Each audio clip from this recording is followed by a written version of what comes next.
engine support ng Toyota Vios, pero Shinta po ito. Paano nga ba tatanggalin ang engine support doon sa baba? Check natin kasi sira, nagba-vibrate na siya eh. Kaya tara, madali lang itong tanggalin.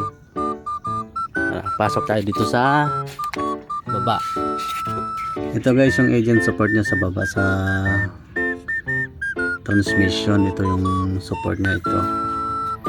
Yan. So, paano nga ba natin tatanggalin yan?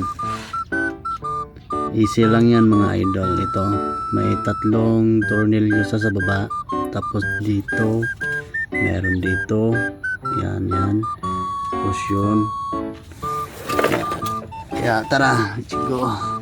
Una tanggalin muna natin dito.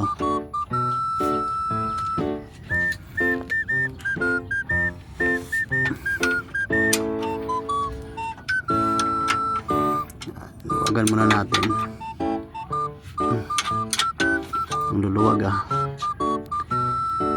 tapos ito yung isa.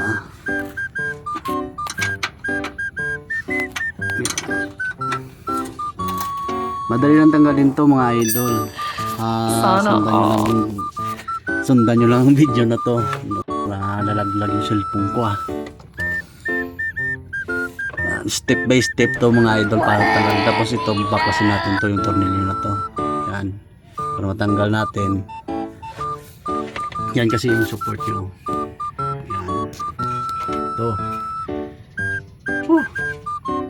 Yan, so yan. Wait lang.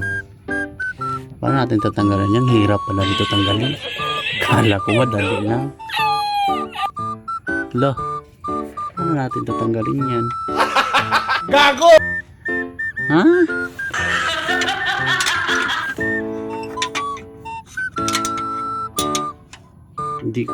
Hindi pala matanggal mga idol. Hirap pala tanggal yan kasi yung dami tornilyo. Yun pa Hala. Yeah. Dali na natin to sa mekaniko. Ang hirap tanggalin mga idol. Kaya sigipan na natin to.